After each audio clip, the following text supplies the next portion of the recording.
Assalamualaikum warahmatullahi wabarakatuh. Selamat siang dan salam sejahtera bagi semua. Tes, suara saya terdengar? Terdengar Pak, bagus. Nah, baik, oke, terima kasih. Oke, Bapak dan Ibu yang saya hormati, para peserta partisipan dari acara webinar ini, pertama kali saya mohon maaf, barusan agak sedikit kesulitan untuk akses ke dalam acara ini, dan alhamdulillah ya, sudden death kelihatannya di detik-detik terakhir pada saat harus presentasi akhirnya bisa akses, entah ada kendala seperti apa. Oke, mohon izin untuk saya share materi terkait dengan PowerPoint terkait dengan materi yang akan saya presentasikan.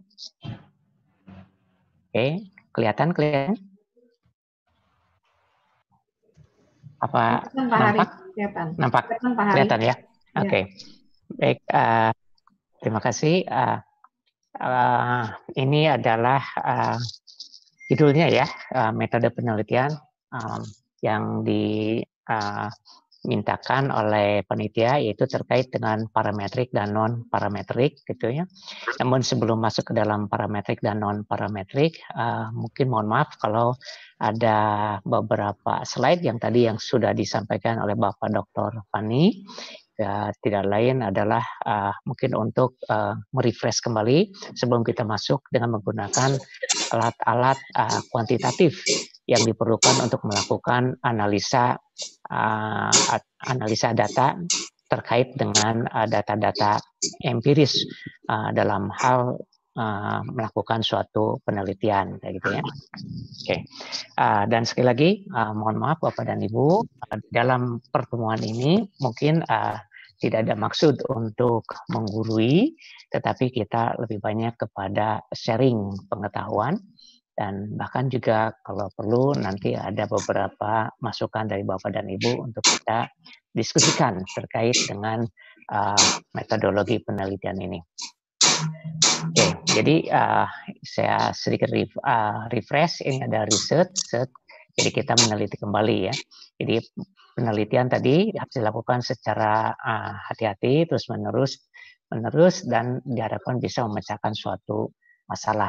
Mungkin tadi Pak Dr. Fani sudah menjelaskan beberapa hal terkait dengan jenis riset itu ya. Jadi ini adalah penyelidikan atau penelitian yang sistematis, diharapkan bisa meningkatkan pengetahuan ya, atau juga bisa digunakan untuk mencari jawaban atas suatu permasalahan tertentu terkait dengan kasus-kasus yang ada di lapangan. Kemudian juga karakteristiknya, ada tujuan, ada metode, ada hubungan penelitian. Ya, tujuan pasti adalah pengembangan pengetahuan dan juga pemecahan masalah, sehingga kita mengenal ada yang namanya scientific research dan ada yang applied research. Kemudian kenapa kita perlu melakukan penelitian? Ya pasti ya kita ingin menjawab suatu pertanyaan atau memecahkan suatu masalah ya. Demikian pula juga kalau memungkinkan terkait dengan akademisi, yaitu adalah untuk dapat mengembangkan suatu pengetahuan, teori maupun konsep-konsep yang ada di lingkungan sekitar kita, dan bahkan bisa juga memecahkan permasalahan-permasalahan jangka pendek. Oke. Kenapa kita melakukan penelitian? Ya karena ada refleksi proaktif manusia yang senantiasa ingin meningkatkan pengetahuannya. Sehingga tadi juga disampaikan sepintas saya dengar dari Pak Dr. Fani, yaitu adalah ya yang sudah S1 melanjutkan ke S2, S2 juga ke S3, dan bahkan yang sudah S3 diharapkan tidak hanya sekedar menulis karya ilmiah dalam bentuk disertasi, tetapi ada sesuatu yang memberikan pengetahuan yang sangat berarti dan bahkan bisa menjadi sesuatu yang memiliki greget ya, dan ada sesuatu yang punya nilai yang tidak bisa dinilai oleh orang lain, tetapi punya nilai tersendiri bagi diri kita maupun kelak di kemudian hari. Dan juga ada dorongan reaktif kan ya untuk menjawab pertanyaan atau memecahkan masalah dalam kehidupan. Terutama sekarang lagi banyak isu-isu permasalahan terkait dengan COVID, dan sudah kita ikuti, lewati, bahkan mungkin masalah COVID ini kita akan melangkah sedikit lebih maju ke dalam era new normal. Jadi dalam tatanan kehidupan baru ini kira-kira apa yang harus kita persiapkan, ya, apa yang harus kita antisipasi, dan tindakan-tindakan apa yang harus kita lakukan terkait dengan new normal ini, ya. Nah, ini juga bisa menjadi suatu isu yang menarik untuk dibahas. Nah, ini ada hakikat ilmu, kemudian ada proses berpikir, ya. Jadi karena manusia ini selalu ada rasa ingin tahu, ya. Tapi tahu ini adalah sudah tentu diharapkan adalah ilmiah, ya. Bukan rasa tahu karena apa, kepo atau gosip, ya. Tapi yang kita inginkan adalah sesuatu yang mempunyai makna atau value yang sangat tinggi, ya. Dan juga pola berpikirnya juga harus sistematis, dan juga selalu menyampaikan suatu pendapat itu senantiasa berbasis data atau didukung dengan data-data yang memungkinkan untuk dapat diterima suatu pendapat. Oke. Nah, urutan proses berpikir, nah ini saya rasa kita lihat ada rasa sulit, ada kemungkinan kita ingin memecahkan suatu masalah karena kita tahu bahwa banyak permasalahan-permasalahan yang perlu kita identifikasikan dengan baik. Karena antara simptom dengan masalah kadangkala ini sulit untuk dapat kita bedakan. Sehingga kadangkala kita justru memecahkan suatu masalah atau menjawab suatu masalah untuk simptom, bukan untuk permasalahan itu sendiri secara hierarki. Oke. Kemudian merumuskan itu juga harus betul-betul rasional dan dapat nantinya menjadi pemicu untuk mendapatkan data-data empiris atau data yang sifatnya ya primer juga kan, ya, terkait dengan apa yang sebetulnya harus kita pecahkan permasalahan yang ada di lapang. Dan juga hasil-hasil temuan kita di lapangan diharapkan nanti bisa memberikan suatu dukungan atau bukti-bukti yang nantinya bisa memperkuat apa yang sudah diteliti sebelumnya atau bisa memberikan suatu pandangan yang baru terkait dengan isu-isu yang sedang diteliti, sudah diteliti atau yang akan diteliti, dan pada akhirnya bisa merumuskan suatu kesimpulan terkait dengan apa yang dikaji atau dipelajari. Nah, urutan yang berpikir ilmiah pada akhirnya adalah kita ingin mencari suatu kebenaran, ya. Kebenaran di sini adalah kebenaran yang sifatnya manusiawi, karena kebenaran yang absolut hakiki adalah benar yang sebenar-benarnya menurut manusia, ya, bukan benar yang sebenar-benarnya menurut yang di atas, kan, ya, gitu. Karena kalau benar yang sebenar-benarnya yang di atas, yaitu sudah dijelaskan, ya, di dalam beberapa surat-surat atau kalau menurut orang Muslim yang mungkin di dalam Al-Quran, ya, itu yang sudah ada di sana beribu-ribu tahun dan bahkan terbukti sampai saat ini terbukti, ya. Sedangkan benar menurut manusia belum tentu benar secara hakiki, karena benar ini adalah yang nantinya kita bisa melihat ada perubahan-perubahan lagi terkait dengan adanya temuan atau hasil peneliti atau adanya faktor yang bisa menyebabkan apa yang sudah kita tetapkan, apa yang kita sudah sepakati itu menjadi sesuatu yang dapat dibantah kembali. Oke. Nah, contoh misalkan dulu kalau yang namanya golongan darah, kan, ya, kalau ada yang mendonor darah, ya kalau O itu bisa mendonorkan ke berbagai jenis golongan darah, kan, ya. AB bisa menerima donor darah dari berbagai jenis golongan darah. Namun dengan adanya kemajuan teknologi, hasil kajian, studi lebih lanjut, nah itu membuktikan sekarang tidak boleh lagi seperti itu, ya.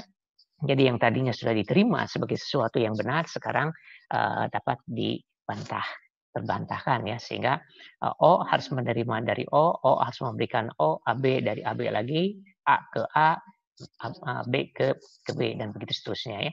Nah, ini yang kita sebut dengan urutan berpikir secara ilmiah karena ada sifat manusia ingin tahu, selalu berupaya dan harus bisa menggunakan nalarnya secara sistematis dan logis sehingga betul-betul nanti bisa menghasilkan kajian ilmiah yang betul-betul dapat kita kan secara saintifik. Nah, kembali kepada pemahaman kita sebelumnya adalah ya karena kita ada rasa ingin tahu, knower, kan ya, sudah barang tentu di sini tadi dikatakan ada sifat yang ingin tahu, kan ya, ada bagaimana kita melakukan motivasi, kemudian juga sejauh mana peranan persepsi kita, persepsi sudah barang tentu harus didahului dengan adanya suatu pemahaman, sehingga di sini kita mengenal di dalam ilmu itu ada yang namanya known, knowing, dan knowledge ya, atau yang kita sebut dengan ontologi, epistemologi, dan aksiologi ya. Ontologi ini lebih banyak bicara kepada kajian-kajian pustaka, pengetahuan sebelumnya terkait dengan apa yang akan kita teliti atau variabel yang akan kita teliti, termasuk juga dengan referensi-referensi primer maupun sekunder, bahkan bisa diperoleh dari hasil-hasil peneliti sebelumnya, yang kemudian nanti ini bisa dikembangkan lebih lanjut, diteliti lebih lanjut untuk memastikan bahwa apa yang sudah diteliti itu adalah benar-benar dapat diterima atau terbantahkan, atau bisa menemukan konsep atau teori baru ya. Dan epistemologi ini adalah metodologi penelitian, salah satunya adalah seperti yang kita diskusikan sekarang, bahas bagaimana kan ya cara kita mengelola ya, mengelola, menganalisa data, memperoleh data, dan kemudian pendekatan-pendekatan ini juga bisa dengan pendekatan kuantitatif maupun pendekatan kualitatif ya. Jadi kalau ini kita sebut ini adalah bab 1, bab 2, ini adalah bab 3. Kalau biasanya knowledge aksiologi adalah bab 4, pembahasan dan kesimpulan saran, kira-kira begitu ya, aksiologi. Jadi hasil temuannya itu kira-kira manfaatnya bagi kebutuhan manusia, kehidupan manusia di dunia, kira-kira apa yang dapat diberikan.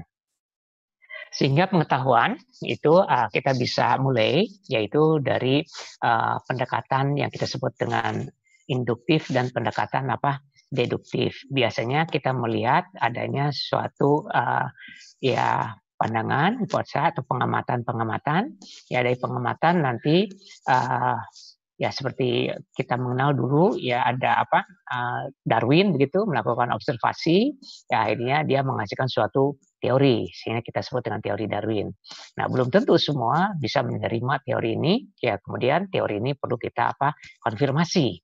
Apakah teori ini dapat diterima atau tidak ya. Nah, jadi dari hasil temuan Darwin ini kita sebutkan pendekatan induktif karena sudah ada teori ini lalu kita ingin konfirmasi, melakukan pengujian replikasi, maka kita katakan pengujian atas teori ini adalah pendekatan deduktif. Jadi kita akan mengenal ada pendekatan induksi, ada pengenalan deduktif ya. Oke. Nah, jadi 2 kriteria utama pengetahuan ilmiah harus konsisten dengan pengetahuan berikutnya dan ada kesesuaian antara pengetahuan yang dikembangkan dengan fakta di lapangan.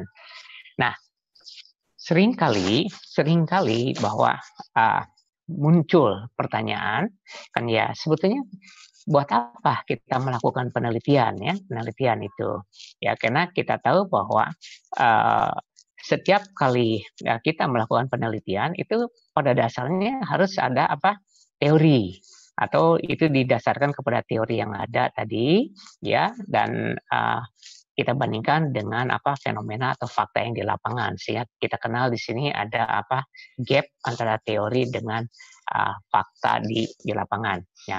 Nah, atas dasar ya teori dan fakta di lapangan ini kemudian kita berupaya untuk mengumpulkan data ya. Data ini ada data primer, ada data sekunder kan ya. Kemudian juga nanti bagaimana cara mengumpulkan datanya ya, atau respondennya, nanti ada teknik sampling atau populasi dan lain sebagainya ya. Dan mengolah datanya atau menganalisa datanya ini bisa data kuantitatif atau dengan analisa kualitatif ya. Nah, cuman kebetulan saat ini kita akan lebih banyak bicara bagaimana menganalisa data ini dengan pendekatan kuantitatif ya. Nah, hari ini kita bicara pendekatan parametrik dan besok kita akan bicara dengan pendekatan kualitatif ya.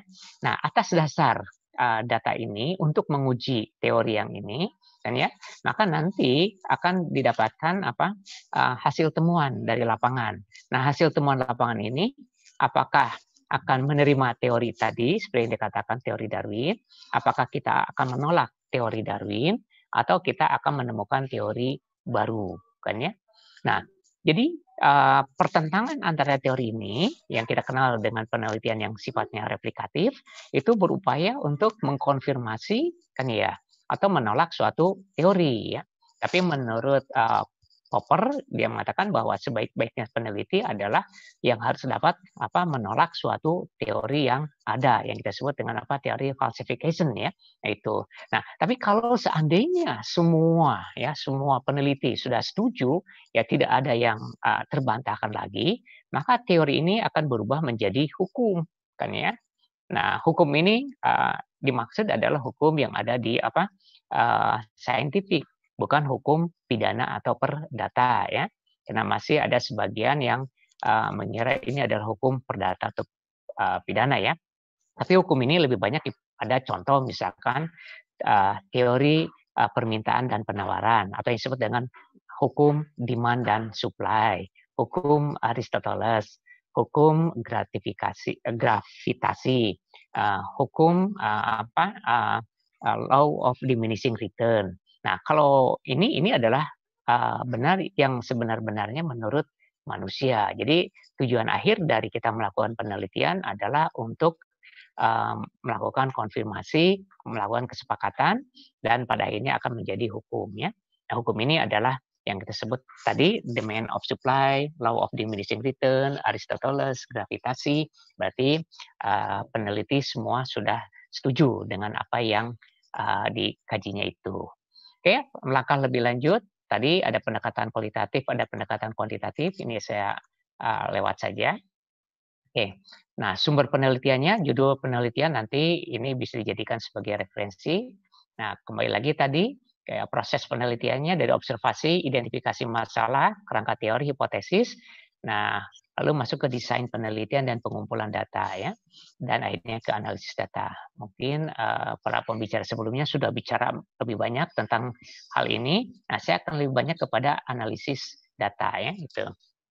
Oke, nah proses penelitian kalau kita lihat di sini langkahnya adalah identifikasi, langkah kedua adalah membuat penelitian, ketiga masalah problem, kemudian membangun gerakan pikiran, dan akhirnya kita bisa melihat begini, ada beberapa langkah ya, langkah ke-8, ke-9 adalah analisis. Nah, kita akan lebih banyak bicara di langkah ke-9 ya, dan ke-10 adalah penulisan laporan penelitian. Oke. Nah, jadi kira-kira ini adalah kalau kita punya variabel, ini idenya apa, teorinya apa. Karena setiap kali kita bicara akan yang kita teliti, kira-kira teori apa yang mendasarinya. Atas dasar ini, kemudian kita bisa jelaskan dengan konsep, metode apa yang digunakan, lalu pengumpulan datanya apakah dengan populasi atau dengan sampling. Kemudian harus nanti yang kita kenal di bab 3 dioperasionalisasikan variabel-variabel itu, ya akhirnya kita mencari atau mengumpulkan data primer atau data sekunder, kan ya itu. Dan juga tadi dengan apakah kita menggunakan teknik sampling, samplingnya ada probabilistic sampling maupun non-probabilistic sampling, kan ya. Nah akhirnya setelah data terkumpul primer atau sekunder, primer dengan berbagai instrumen yang digunakannya, kan ya, akhirnya kita setelah berhasil ditabulasi, setelah berhasil dikumpulkan, data ini harus diolah, kan ya. Nah pengolahan inilah yang nanti kita akan menggunakan pendekatan parametrik atau non parametrik. Oke, dan kita analisa. Nah, ini langkah-langkahnya mungkin. Oke, kemudian formatnya itu bebas, ada langkah 1 sampai sekian. Biasanya kita sebut dengan latar belakang penelitian, rumusan masalah, tujuan penelitian, manfaat penelitian. Atau yang kita sebut dengan bab 1. Kan ya. Langkah 3 ini adalah bab 2. Kalau di tempat kami ya mungkin bisa beda-beda ya. Ini kajian pustaka atau tinjauan pustaka atau studi literatur. Kan ya. Lalu langkah 4 dan 5 ini yang kita sebutkan kerangka pemikiran dan juga sebagai dasar untuk menyusun hipotesis ya. Nah, hipotesis yang ada di sini mungkin kita sebut dengan hipotesis penelitian. Karena nanti harus dibedakan dengan hipotesis statistik atau hipotesis kerja yang ada di bab 3. Nah, kemudian langkah 6 dan 7 ini, nah ini yang ada di bab 3 yang disebut dengan metode penelitian atau tadi kalau dari sisi filsafat kita sebut dengan apa? epistemologi ya. Kalau bab 1 sampai 6 ini yang kita sebut dengan ontologi ya. Dan 8, 9, 10 nah ini yang kita sebut dengan nanti pengumpulan data, analisis data ya. Penulisan laporan itu adalah bab 4 dan bab 5 kira-kira begitu ya. Oke. Jadi kita bisa lihat di sini adalah untuk membuat semacam proposal bab 1, bab 2 dan bab 3 kayak gitu. Oke, nah dari pemanasan ini, nah kita sekarang akan mencoba bagaimana mengumpulkan data dan menganalisis data. Hasil ini nanti dibandingkan dengan hipotesa, hipotesa diterima atau ditolak. Akhirnya nanti kita bisa simpulkan, kira-kira begitu gambarannya. Nah, masalah penelitian sudah begitu banyak, nanti ini saya lewat saja, termasuk persoalan peneliti. Oke, kegagalan memilih permasalahan ini saya lewat aja dulu. Nah, ini pembatasan masalahnya harus dibuat sedemikian rupa sehingga mengerucut kepada inti permasalahan yang tadinya lebar lalu ke inti permasalahan. Nah, setelah itu baru saya akan mencoba menjelaskan bagaimana kan ya mengolah data itu dan menganalisa data yang berhasil kita kumpulkan dengan pendekatan primer maupun sekunder itu, lalu kita analisa dengan pendekatan statistik. Cuman di sini perlu saya sampaikan bahwa mungkin ya mungkin pembahasan kita ini lebih banyak kepada metodologi penelitian. Jadi bukan berarti kita membahas statistiknya ya, tetapi bagaimana kita memanfaatkan statistik untuk kepentingan penelitian kita. Mungkin itu yang dimaksud oleh panitia ya. Tapi setidak-tidaknya di sini saya akan coba menjelaskan kira-kira apa saja yang dimaksud dengan parametrik itu dan juga apa saja yang harus diperhatikan di dalam konsep parametrik. Karena di dalam statistik itu ada dua kan ya. Statistik itu pada dasarnya ada statistik deskriptif, ada statistik inferensial kan ya. Nah, sedangkan statistik inferensial itu ada juga dibagi, ada yang parametrik dan non parametrik. Nah, pada kesempatan ini yang akan saya bahas adalah masalah parametrik kan ya gitu. Nah, jadi kalau kita lihat di sini kan ya, kita akan melihat bahwa kalau seandainya ada data kan ya, kita perlu identifikasi apakah data itu mempunyai skala atau pengukuran. Apakah data itu dapat diukur dan terukur atau tidak terukur. Kalau terukur, nah kita sebut dengan data yang sifatnya interval atau rasio. Kalau seandainya tidak terukur, itu masuk dalam kategori nominal dan ordinal ya.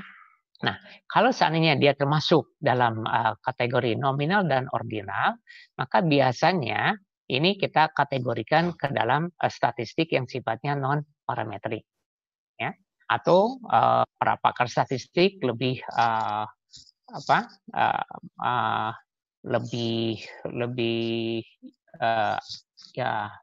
mempunyai suatu kesepakatan secara rule of thumb, yaitu bahwa kalau misalkan datanya kurang dari 30, nah itu masuk ke dalam kategori non parametrik ya gitu ya, kira-kira begitu. Ada yang mengatakan begitu. Itu kalau kita lihat dari besarnya sampel ya. Nah, tapi kalau sampelnya lebih besar dari 30, maka itu masuk ke dalam kategori parametrik ya. Jadi di samping tadi ukuran datanya apakah nominal ordinal atau dilihat dari interval atau rasio ya.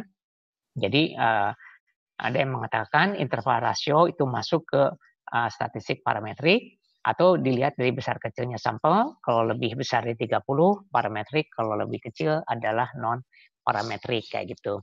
Nah, ini ada alasan kenapa misalkan 30 dan 30 lebih kecil itu masuk non parametrik, kalau lebih besar masuk ke dalam parametrik. Karena pada dasarnya kalau kita melihat hubungan antara X dan Y misalkan gitu kan ya. Nah, itu kalau hubungannya itu kurang dari 30 titik, maka ada kesulitan untuk menggambarkan bell shape, bentuk bell itu kan ya. Nah, tapi kalau misalkan lebih dari 30, ada kemungkinan relatif lebih mudah untuk membuat gambar bell shape kayak gitu. Jadi bell shape ini adalah salah satu bentuk yang seringkali kita sebut dengan distribusi normal. Ya, jadi apakah berdistribusi normal atau tidak berdistribusi normal ya. Nah, jadi kalau seandainya kurang dari 30, maka itu diklasifikasikan sebagai non-parametrik, tapi kalau lebih dari 30 dikategorikan sebagai parametrik. Di samping tadi ukuran datanya kita sebut dengan skala yang nominal, ordinal, interval, dan rasio ya.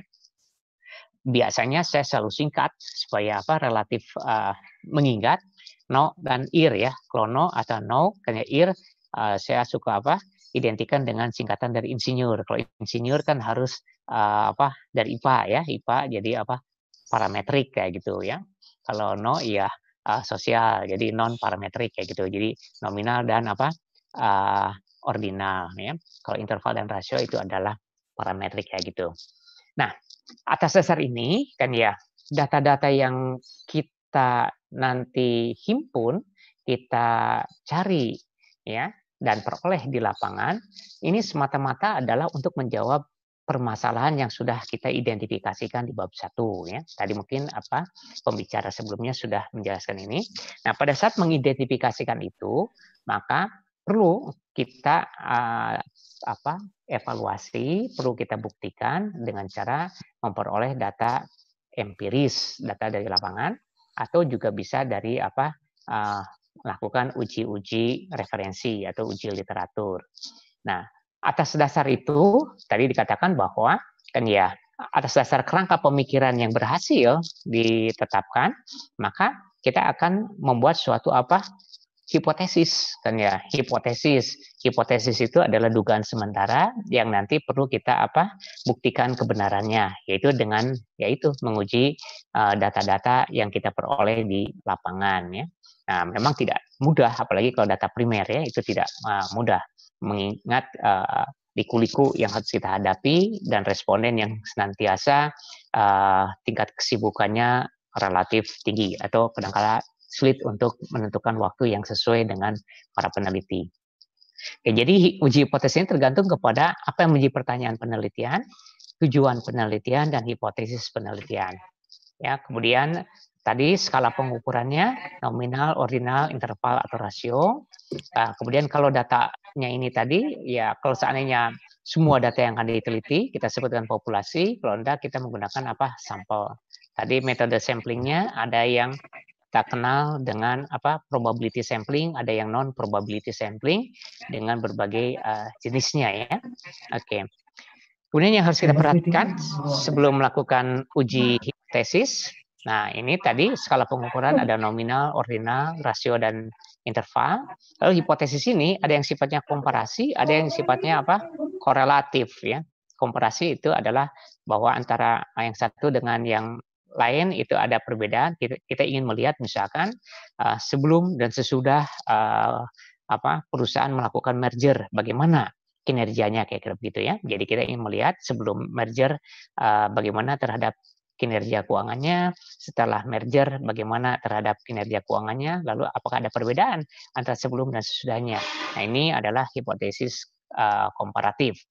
Kalau korelasi kita ingin lihat adanya sebab akibat kan ya. Apakah misalkan variabel dependen ini atau variabel Y ini dipengaruhi tidak oleh variabel X atau variabel independen ya.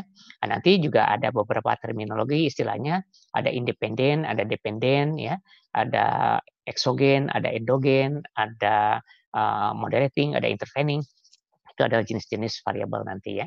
Oke, pasangannya berpasangan atau tidak berpasangan, dan nanti kita lihat apakah antara beberapa variabel itu punya pasangan atau tidak, atau kelompok kan ya.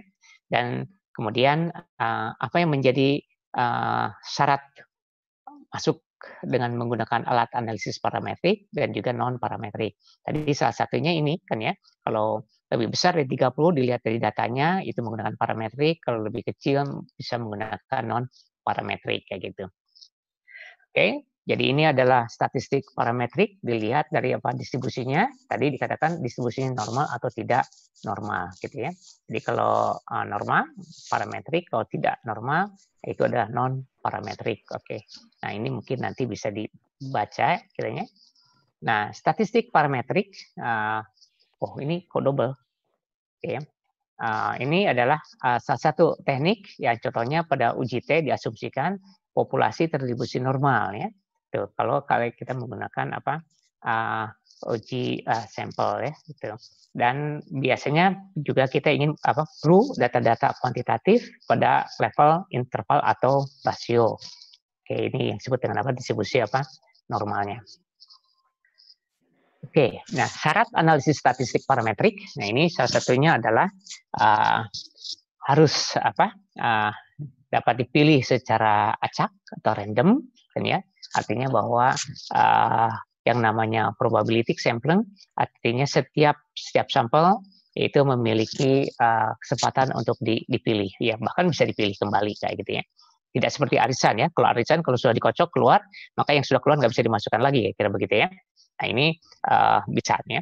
Kemudian sifatnya homogen. Data yang dibandingkan harus homogen. Nanti perlu juga uji homogenitasnya. Ya, kemudian sampel berasal dari populasi dengan berdistribusi normal, berpasangan, data yang dihubungkan mempunyai pasangan yang sama sesuai dengan subjek yang sama. Kalau salah satu tidak terpenuhi untuk persyaratan analisis korelasi atau regressi, maka tidak dapat dilakukan kayak gitu ya. Jadi artinya gimana yang pintunya yang? Oke, jadi nanti kita akan melihat mana yang datanya sama-sama matriks atau sama-sama non matriks kan ya. Atau bisa saja yang tadinya adalah non matriks bisa diuji dengan matriks ya. Jadi ini adalah pola ya yang kita melihat bagaimana cara mengukur data ini ya, sehingga dia bisa dikatakan statistik parametrik ya. Jadi pada akhirnya di sini kan ya, apakah skala pengukurannya nominal dan ordinal atau skala pengukurannya interval dan rasio. Kalau rasio sini adalah parametrik, kalau ini adalah non parametrik kayak begitu. Oke, statistik parametrik pasti selalu ada kelebihan dan juga pasti ada kendalanya ya. Nah, jadi di sini kendalanya adalah kalau populasi memiliki varian yang sama ya. Variabel yang diteliti harus dapat diukur setidaknya dalam skala interval. Ada kalanya variabel yang kita teliti tidak selalu dalam skala interval atau rasio dan seterusnya. Oke, statistik parametrik kira-kira begini. Kalau seandainya jumlah sampelnya 1, maka kita uji dengan uji T, 1 sampel, ini T-nya T kecil. Kemudian lebih dari 2, kita menggunakan uji ANOVA kayak gitu ya. Nah, jadi di sini kita lihat hubungannya bagaimana, berpasangan atau tidak berpasangan. Kalau berpasangan, uji 2 sampel berpasangan. Kalau tidak berpasangan, maka kita gunakan uji T 2 sampel independen ya, gitu. Nah, kemudian kita lihat juga dari uji ANOVA ini, kalau sampelnya lebih dari 2, kan ya, maka dipastikan faktornya ada berapa banyak. Ada 1 faktor atau 2 faktor. Kalau 1, kita menggunakan one way ANOVA atau yang disebut dengan analisa varians. Kalau 2 faktor, kita menggunakan two way ANOVA kayak gitu. Oke. Nah, jadi ini ada beberapa ya yang mau tidak mau harus dilakukan kalau kita menggunakan uji tes parametrik ya. Rumus ya tidak perlu dihafalkan kan ya, tapi rumus ini sudah ada kira-kira begitu ya. Tetapi yang penting bagi kita adalah kita mampu menggunakannya dan tahu untuk apa masing-masing rumus ini digunakannya, sehingga kita mengenal ada beberapa uji Z atau Z-test, ini ada untuk populasi. T-test ini adalah untuk sampel kan ya, atau parsial. Ada chi-square dan aja uji F-test, ini adalah untuk melihat goodness of fit kayak gitu ya. Nah, jadi kita lihat bahwa hipotesis ini kan ya, kira-kira kita akan menguji apa saja. Kalau seandainya kita ingin mengatakan distribusi normal ya, itu standar 1 sama standar 2, atau standar deviasinya bagaimana kan ya, apakah dia berdistribusi normal juga, maka kita gunakan uji F. Dan juga kita melihat proporsi kemungkinan adanya kesalahan di populasi, kita menggunakan uji Z ya. Jadi Z ini adalah untuk populasi.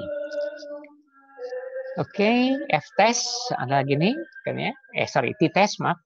T-test adalah ada uji T, juga ada untuk satu sampel atau untuk 2 sampel. Jadi nanti ada, kalau satu sampel ada one tail test atau two tail test.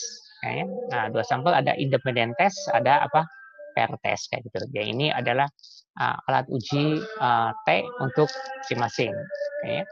Terutama untuk menguji hipotesis, kan ya. Nah, uji T biasanya digunakan untuk hipotesa deskriptif. Kalimat hipotesisnya yang akan menentukan termasuk one tail atau two tail, ya. Contohnya begini, misalkan variabel X berpengaruh secara positif. Nah, berpengaruh secara positif berarti ada direct, ya, ada arahan. Maka itu kita sebut dengan one tail test. Tapi kalau kita katakan bahwa variabel X mempengaruhi variabel Y tanpa menyebutkan arahnya positif atau negatif, maka kita sebut dengan two tail test, kayak gitu ya. Nah, jadi one tail test juga dibagi 2, uji pihak kiri dan uji pihak kanan, ya. Sedangkan kalau two tail biasanya digunakan bila hipotesis nolnya berbunyi sama dengan, atau kita katakan ada hipotesis alternatif HA berbunyi tidak sama dengan, kayak gitu ya. Tuh. Nah, itu kalau seandainya kita bicara two tail atau tanpa arah, kayak gitu ya. Nah, demikian pula untuk two tail, independen, dan pair test. Ini adalah formula-formula, ya, tidak perlu dihafalkan, karena kalau dihafalkan mungkin bisa dianggap orang gila, ya, hafal semua rumus. Saya sendiri juga nggak sampai hafal rumus ini, ya, gitu, mohon maaf. Jadi kalau ditanya rumus pasti give up kayak gitu ya. Tapi kita harus tahu kira-kira rumus ini peruntukannya, digunakannya untuk mengolah data apa saja kayak gitu. Oke, Z-test. Nah, ini ada contoh kayak gitu ya. Kalau ini adalah uji 2 pihak, artinya tidak menjelaskan pengaruhnya positif atau negatif. Jadi ini H0 sama dengan, kalau tidak sama dengan berarti tidak punya pengaruh atau tidak punya hubungan kayak gitu. Nah, ini adalah uji populasi karena populasinya ada 320 pegawai tanpa menggunakan sampling, ya. Nah, sehingga hasilnya di sini ada minus 0,67, kan ya. Jadi H0-nya terima atau tolak. Chi-square juga sama, ya, kalau kita masukkan ke dalam rumus kayak kira begini. Oke, mungkin yang paling penting adalah aplikasinya, ya. Nah, saya memberikan salah satu contoh, misalkan contoh kalau seandainya kita menggunakan jenis, ya, ada beberapa jenis di dalam statistik parametrik yang dapat digunakan untuk mengolah data atau menganalisis data, ya. Nah, salah satunya kita mengenal ada yang namanya simple regression, kan ya, ada multiple regression, ya, ada path analysis, ada regression moderating analysis, kan ya, ada regresi logistik. Kemudian dikembangkan lebih lanjut lagi, ada yang namanya partially squared, bahkan ada yang yang kita kenal yang cukup powerful, yaitu adalah structural equation modeling, ya. Nah, itu yang sering kita dengar, bahkan tidak asing. Tapi bahkan yang sering kita lupakan juga ada yang lain yang kita sebut dengan conjoint, canonic, kan ya, factorial analysis. Nah, itu juga merupakan contoh-contoh model statistik parametrik yang dapat digunakan oleh para peneliti kalau seandainya datanya termasuk dalam kategori interval dan rasio, kayak gitu ya. Jadi itu yang paling penting, kapan menggunakannya. Saya sering menjelaskan kepada beberapa mahasiswa S1 saya, kayak gitu begitu. Kalau seandainya kita ingin meneliti, kita punya beberapa alat, ya, dalam parametrik maupun non parametrik untuk melakukan analisis data, ya. Nah, khususnya untuk yang parametrik, nah tadi saya sebutkan ada beberapa jenis. Nah, dari sana kira-kira mana yang paling tepat untuk memecahkan permasalahan atau hipotesis yang sedang kita teliti itu, ya. Tuh. Jadi kalau saya beri contoh itu mulai dari pisau lipat sampai dengan golok, ya, kayak kita. Nah, jadi kalau seandainya kita mau mengiris bawang goreng, kan ya, mengiris bawang, ya. Rasanya kalau pakai golok terlalu powerful kan ya, malah jadi tidak tepat kayak gitu. Ya, tapi kalau misalkan kalau kita ingin mengupas kelapa, mungkin perlu golok kayak gitu ya. Jadi kita harus bisa menetapkan atau menentukan ya kira-kira alat mana dari sekian banyak parametrik itu dapat dijadikan uh, alat analisis data yang dapat membantu peneliti untuk menjawab hipotesis. Ya, tadi hipotesis itu ada dua, hipotesis penelitian dan hipotesis statistik, kayak gitu ya. Nah, dengan sudah barang tentu hipotesis statistik ada parameternya yaitu H0 dan HA, kayak gitu ya. Tadi disebutkan apakah one tail atau two tail ya. Jadi biasanya bahasa statistik itu ada kalau di dalam hipotesis misalkan X berpengaruh terhadap Y secara positif dan signifikan. Nah, itu one tail kan ya. Atau bisa saja X berpengaruh secara negatif dan signifikan terhadap Y. Nah, itu juga one tail. Tapi kalau tanpa arah, misalkan X berpengaruh terhadap Y. Nah, itu adalah two tail ya. Nah, two tail dan one tail ini nantinya akan menentukan pada saat kita melakukan uji hipotesis, yaitu terutama yang berkaitan dengan tingkat signifikansi ya. Karena bahasa signifikansi dalam statistik berbeda dengan matematik. Kalau misalkan begini, kalau 2 kali 2 sama 4 itu adalah matematik. Secara statistik 2 kali 2 sama 4 belum tentu signifikan. Ya, belum tentu signifikan. Ya, jadi hati-hati dalam bahasa statistik dengan bahasa matematik kayak gitu. Itu yang seringkali terjadi Tapi ciri statistik selalu ada positif atau negatif dan signifikan kayak gitu. Itu adalah bahasa yang sering digunakan di dalam statistik. Oke, nah saya di sini pada kesempatan ini hanya akan memberikan contoh terkait dengan bagaimana kalau seandainya kita ingin menjawab suatu permasalahan, identifikasi masalah dan juga hipotesa dengan menggunakan pendekatan multiple regression kayak gitu kan ya. Nah, nanti mungkin pada sesi berikutnya ada kalau tidak salah Pak Yusef, tolong dikoreksi ya Bu Lesi, itu yang akan menjelaskan bagaimana memecahkan kan ya permasalahan itu dengan memanfaatkan tools atau menggunakan tools. Apakah itu menggunakan SPSS, apakah itu menggunakan Ifuse, Lisrel, atau menggunakan Amos, ya, dan lain sebagainya.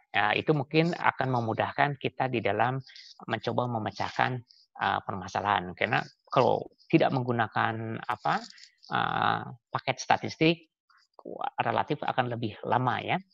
Namun yang paling penting bagi kita adalah bagaimana kita bisa membaca, menginterpretasikan hasil dari alat uji statistik. Di samping tadi, kita harus bisa mengidentifikasikan alat statistik yang mana dari sekian banyak jenis statistik parametrik yang cocok untuk menjawab pertanyaan atau permasalahan yang sedang kita hadapi ini, kayak gitu ya. Nah, pada saat kita menggunakan multiple regression, maka di sini ada yang kita sebut dengan uji asumsi klasik. Kan ya. Jadi saya langsung memberikan salah satu contoh, salah satu mahasiswa yang saya bimbing kayak gitu, ya, yaitu bagaimana kita menggunakan multiple regression. Nah, salah satu contohnya adalah pada saat kita bicara uji multiple regression itu ada syarat yang harus dipenuhi, ya. Jadi tidak bisa langsung melakukan regress ya. Hubungan X dengan Y. Nggak bisa langsung begitu, tetapi ada uji. Yang pertama itu adalah uji normalitas. Nah, ini yang disebut dengan uji normalitas. Kan ya? Nah, kebetulan uji normalitas ini disajikan dalam bentuk plot ya, itu plot ini. Jadi ini menunjukkan ke kita bagaimana titik-titik ini hubungan X dan Y ini misalkan antara satu pengamat dengan pengamat lain pada saat memberikan jawabannya. Ya. Jadi di sini kita ambil contoh variable dependent-nya adalah whistleblowing kayak gitu kan ya. Kemudian di sini ada beberapa faktor yang nantinya akan mempengaruhi whistleblowing. Nah, apakah ini distribusinya normal atau tidak? Normal itu kita sebutkan bell shape. Jadi kalau kita gambarkan bell shape pasti akan gini. bentuk gini, lalu gini, terus lalu gini ya. Jadi berbentuk seperti apa? Bell shape kayak gitu. Nah, ini ada di sekitar garis linear ini. Maka ini kita katakan sebagai apa? Berbentuk normal ya. Nah, uji ini macam-macam ya, normalitas ini. Kita bisa menggunakan uji Liliford, kita bisa menggunakan uji alpha Cronbach dan sebagainya ya. Jadi banyak alat uji yang dapat digunakan, tapi yang paling penting adalah mampukah kita mendapatkan suatu jawaban. Kalau dalam bentuk gambar ini kira-kira hasil dari responden atau hasil data yang kita peroleh secara empiris setelah kita tabulasikan kira-kira menunjukkan normal atau tidak ya. Tadi dikatakan bahwa kalau kita ingin menggunakan statistik parametrik, datanya minimal harus 30 kan ya. Kalau 30 diharapkan nanti bisa menunjukkan bell shape hubungan antara X dengan Y ini ya. Dia ada di titik-titik di atas atau di bawah garis linear ini. Ya, jadi normalitas adalah untuk menunjukkan bell shape. Yang kedua yaitu adalah apakah terdapat uji heterokedastisitas kan ya. Heterokedastisitas artinya residu dari masing-masing responden itu atau garis itu menunjukkan garis residu yang relatif sama kan ya. Jadi dia harus homogen. Penyebarannya jelas, jangan sampai penyebarannya tidak beraturan gitu kan ya. Jadi kalau kita lihat, kita tarik misalkan ini adalah satu titik kan ya. Nah, ini mungkin di sini ada titik 0 kan ya.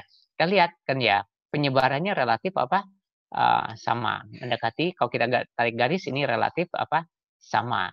Jadi masih beraturan ya. Ya tidak acak-acakan gitu kan ya. Nah, sehingga kita kalau tarik ini tarik di sini lurus, ini tarik lurus gitu kan ya. Nah, ini masih ada dalam koridor ini kan ya, batas shelling atas dan shelling bawah kayak begitu. Nah, itu yang disebut dengan heterokedastisitas ya. Jadi dia residunya selalu menunjukkan hasil residu yang relatif sama. Jadi terjadi homokedastisitas. Tidak boleh terjadi heterokedastisitas. Dan yang berikutnya adalah menunjukkan adanya multikolinearitas kan ya di sini ya. Di multikolinearitas ini kita ingin tahu apakah maaf sini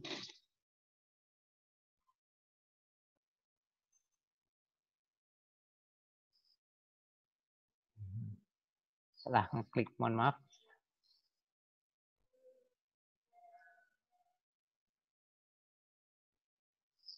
Oke.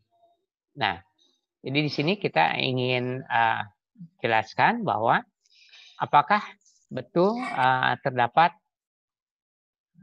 antara variabel 1 X1 dengan X2, variabel independen X1 dan X2 itu tidak terjadi kolinearitas, tidak ada linearitas, tidak berhubungan satu sama lain.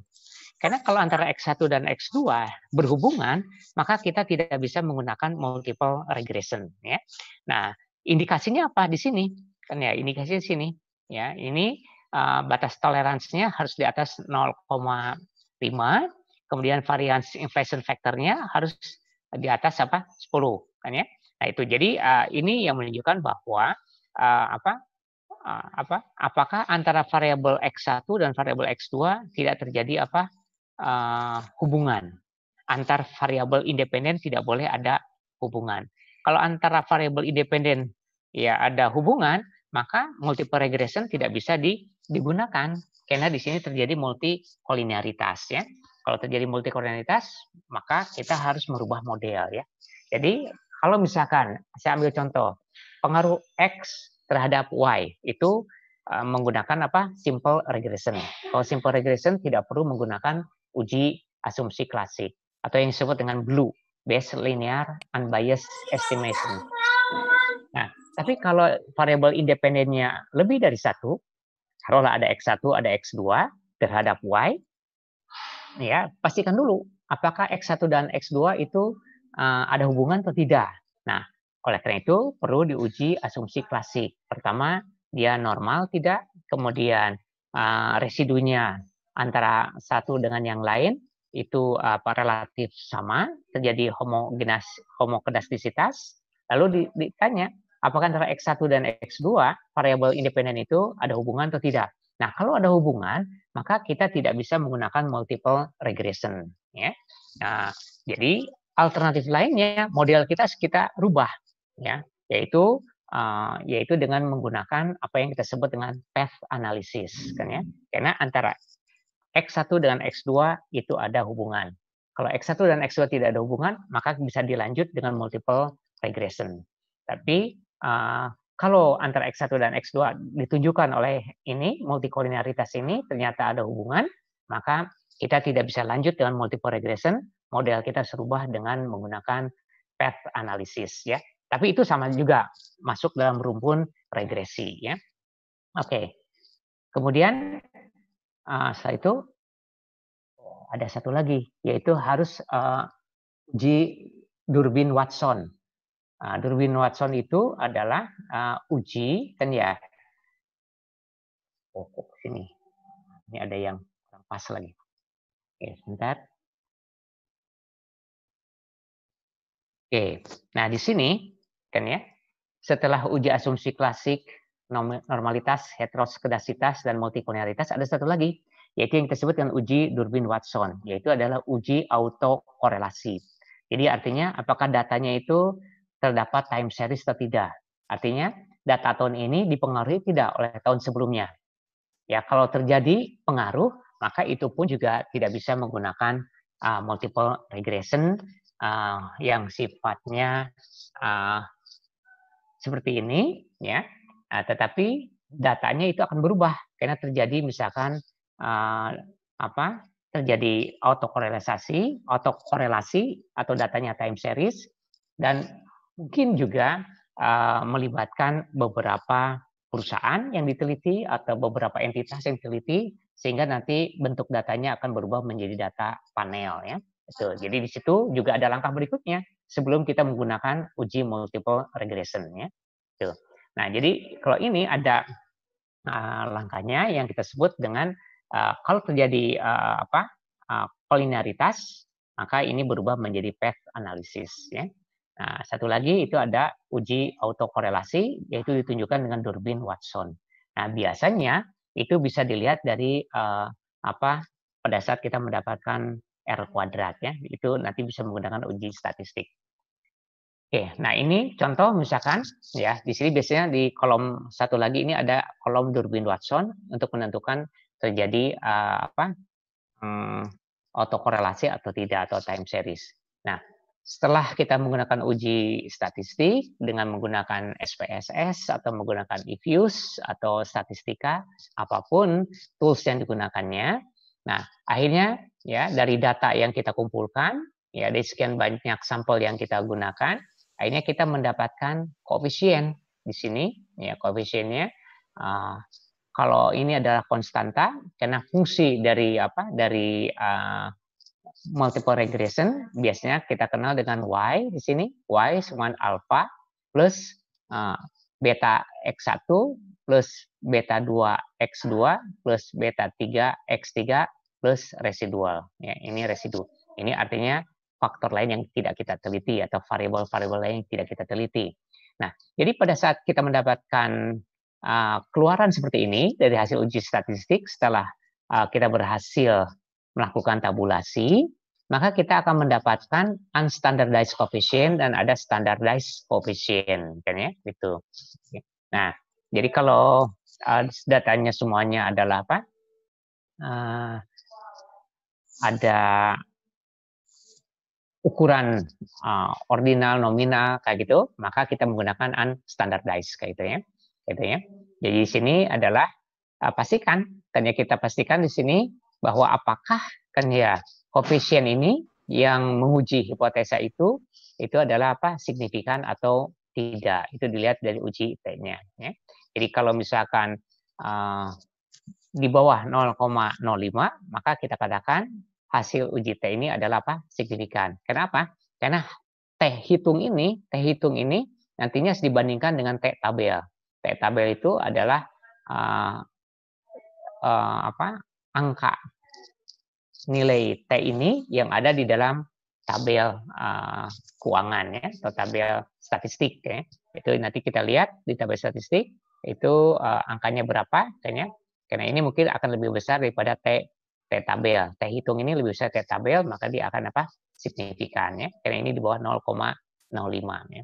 Nah, jadi yang menjadi variabel dependennya adalah whistle blowing ya.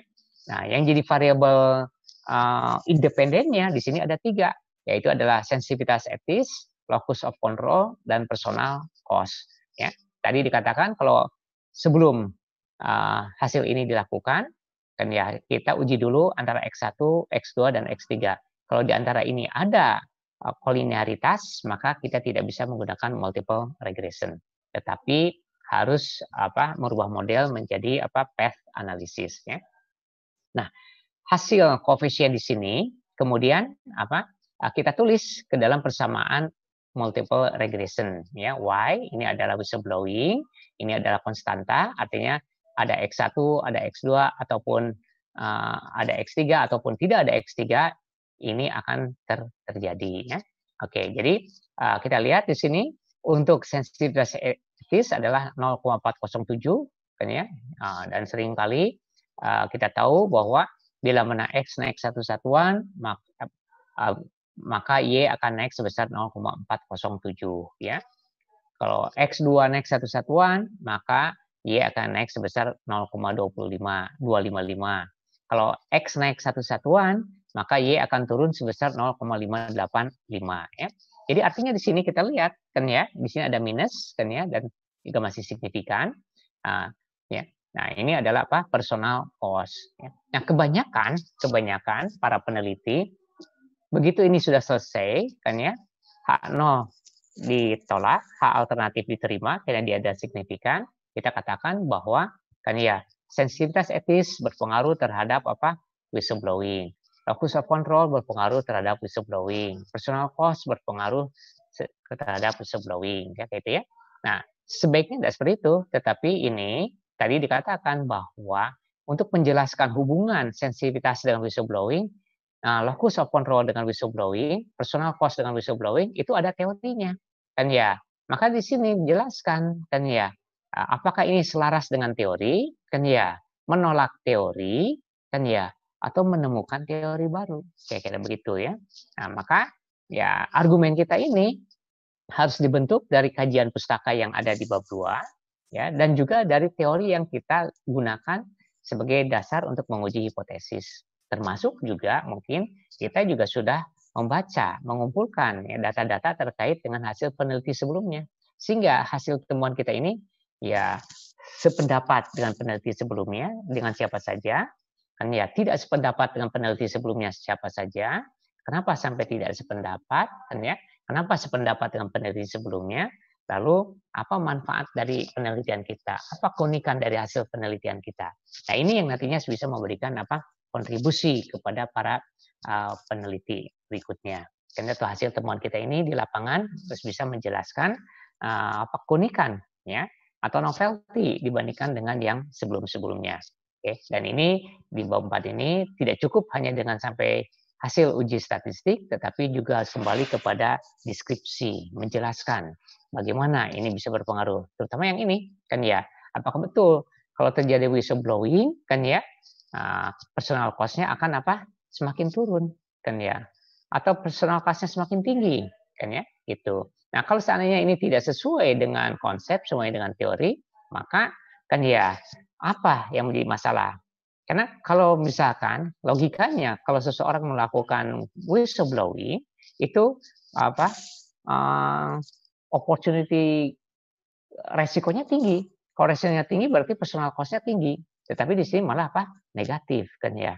Nah, jadi apakah memang ya ada sesuatu yang kondusif bagi seseorang gitu kan ya untuk melakukan whistleblowing? Karena semakin sering dia meningkatkan whistleblowing, ini personal cost-nya, maka dia whistleblowing-nya akan naik kan ya. Tuh. Atau ada jaminan bahwa kalau ada seseorang yang melakukan whistleblowing kan ya, resikonya akan semakin turun, kan ya, gitu. Jadi ini kemungkinan bertentangan dengan teori. Nah, kalau memang bertentangan, nah apa yang menjadi masalahnya? Pertama kita lihat data, apakah datanya kurang, kan ya? Apakah sampelnya kurang, kan ya? Lalu apakah data yang kita peroleh sekunder atau primer, kan ya?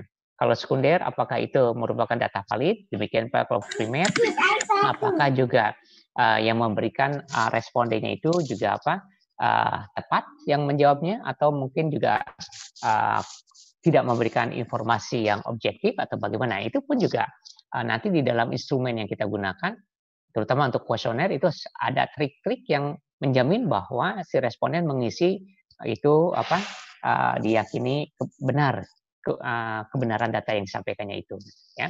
Nah, ini adalah contoh yang terkait dengan regresi, ya. Oke, kemudian setelah itu kita ingin tahu, kan ya, berapa besar pengaruhnya, kan ya, berapa besar pengaruhnya ketiga variabel ini, kan ya, mempengaruhi whistleblowing.